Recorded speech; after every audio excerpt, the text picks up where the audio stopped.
right, welcome back. This is going to be part 105 in my presentation on Dinosaurs and Man. 105. We are just moving right along, passing the 100 mark. But this one here, we've been talking about soft tissues that have been found in dinosaur bones.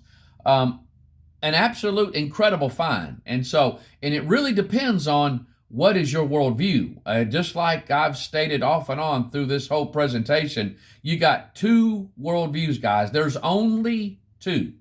You're either a biblical worldviewer, which you look at this life through a biblical worldview, through the Bible. You get your guidance through the Bible, or you should be getting your guidance through the Bible. And so I don't care what problem it is, what sin it is, there's going to be an answer in the Bible. And there's going to be something that you can glean from it to help you out in this life. And so I'm guilty of not listening to it, and so are a whole bunch of other people. But it's there. The information is there for us to use, and we can guide our life. We can know how to govern ourselves on this planet, and we can know the future. It's all in there. It's all in there. And spoiler alert, we win in the end. Despite how crazy this world is, we win in the end. And it's going to get a whole lot worse before it gets better. But you know what, guys? There's an end coming to this nonsense. And so then you got the secular worldview. And that is those people that don't believe in God. They're an atheist. They don't believe in anything at all. They can say they don't believe in evolution. It don't matter. They're a secular worldviewer. That word secular means that there's no religious affiliation. And so that's, people can say what they want. They have a secular worldview, whether they want to admit it or not. But that would also fall under the evolution. It's unintentional. It's by accident. There's no guidance. And now, a long time ago, these two views were split up as catastrophism. That would be your creation people or your biblical worldview people, and then your evolution people would be called uniformitarianism. And that gained a lot of popularity way back in the early days of like 1800. And so those guys like Lyell started all that, and then Charles Darwin built his belief system on evolution, talking about man coming from a lower life form like a chimpanzee. He built that from this uniformitarian thinking. And so, but at any rate, you got those two worldviews. That's the only two worldviews that you got here, guys. And so when you're talking about dinosaur bones having soft tissue in them, the creation people were like, cool. That falls right along with the biblical worldview, because with the world being created about 6,000 years ago, you had a flood about 4,400 years ago. I'm going to tell you right now, fresh tissue being in a dinosaur bone a few thousand years or even 1,000 years is still amazing, guys, but it is a whole lot more believable than the evolutionary model that would state that these animals died off about 60 to 65 million years ago, which we talked about. The T-Rex bone, they dated that at 70 million years ago. That is a long time. That is a really long time for the soft tissues to be still. It's amazing for a bone to still be around that long. What we're talking about, what we've been talking about in the previous video, is that they found soft tissues in a T-Rex thigh bone. And that's that area right there. That's where all this started at. Mary Schweitzer was the one that was doing some research on that bone, just looking at it, and discovered that there were soft tissues in that bone. That's where it all came from. And so, but we're not done with Mary Schweitzer yet. We're going to come back to her. Fascinating individual. But if you'll notice on the screen here, she admitted this. She said finding these soft tissues, or finding these tissues in dinosaurs changes the way we think about fossilization, because our theories, that's the theories of evolution, our theories of how fossils are preserved don't allow for this soft tissue preservation. Now, in the last video, we talked about how she said preservation of this extent where you still have this flexibility and transparency has never been seen in a dinosaur before. And so that's because of that evolutionary thinking.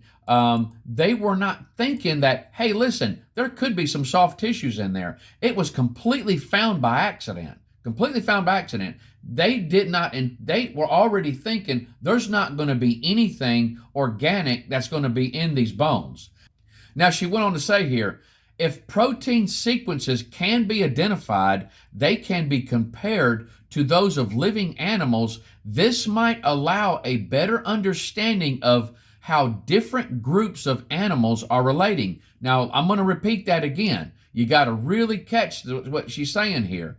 She's saying this is how they're hoping that this might allow them, notice that underlying area, of how different groups of animals are related.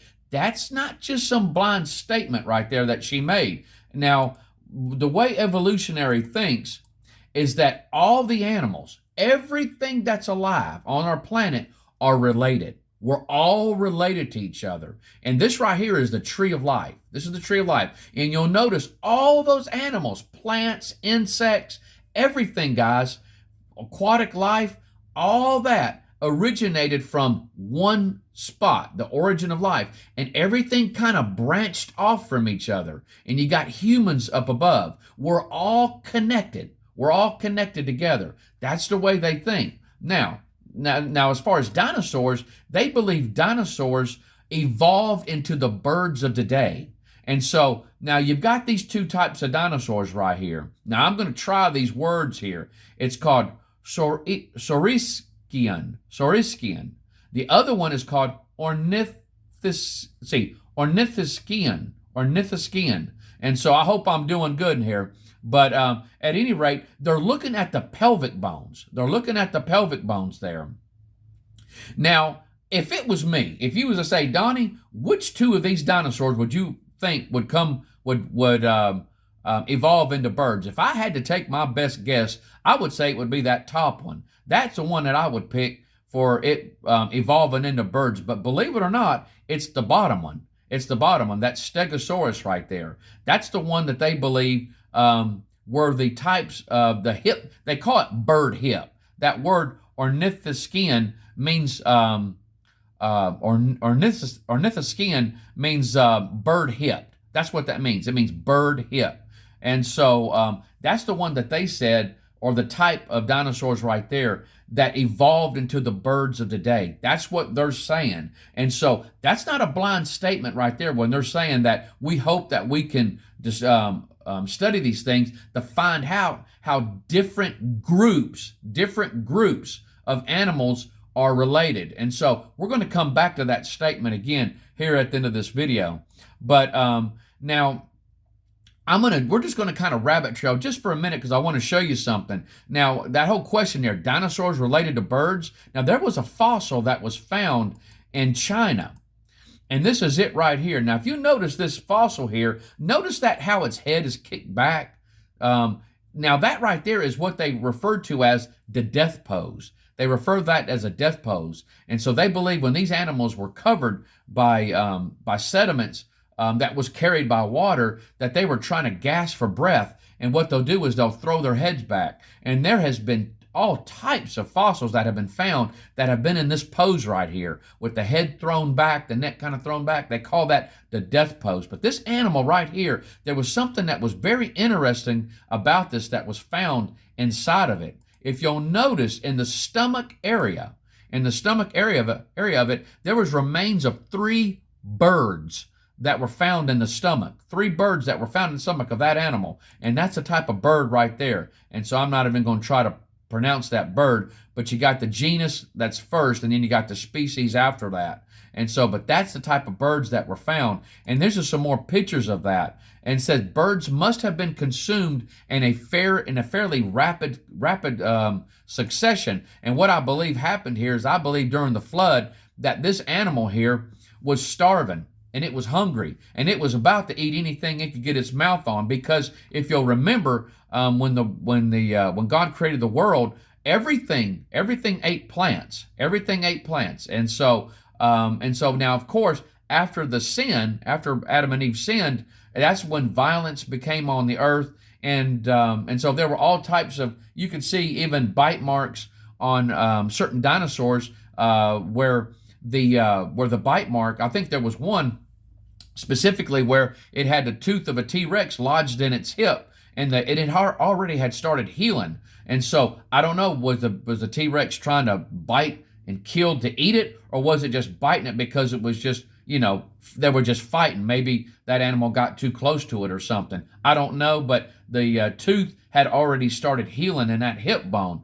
But this one here, they found 3 birds inside of it. And so there's no doubt in my mind, it was probably scavenging and eating before it died. And so, but the birds were capable of powered flight and also had a beak rather than teeth. And so it also goes to say that the fact that there were 3 undigested birds, one had decayed along a bit further in the dinosaur's stomach, shows that the dinosaur died and was buried shortly after it had eaten. And I do agree there. Now, lastly, though, this is the thing I really want to point out when Mary was talking about different groups of animals being related. The Bible has already talked about this. In 1 Corinthians 15:39 in the King James Version, it says, all flesh is not the same flesh, but there is one kind of flesh of men, another flesh of beasts, another of fishes, and another of birds.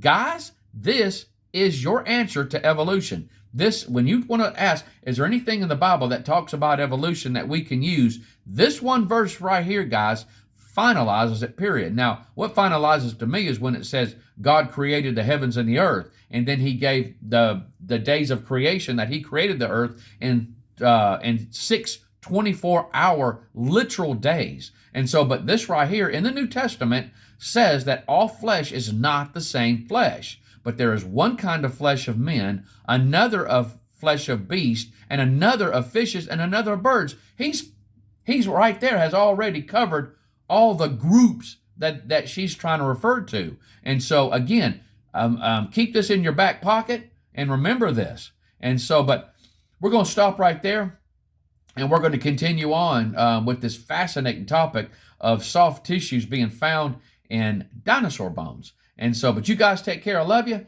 and I hope the Lord blesses you real good. Bye-bye.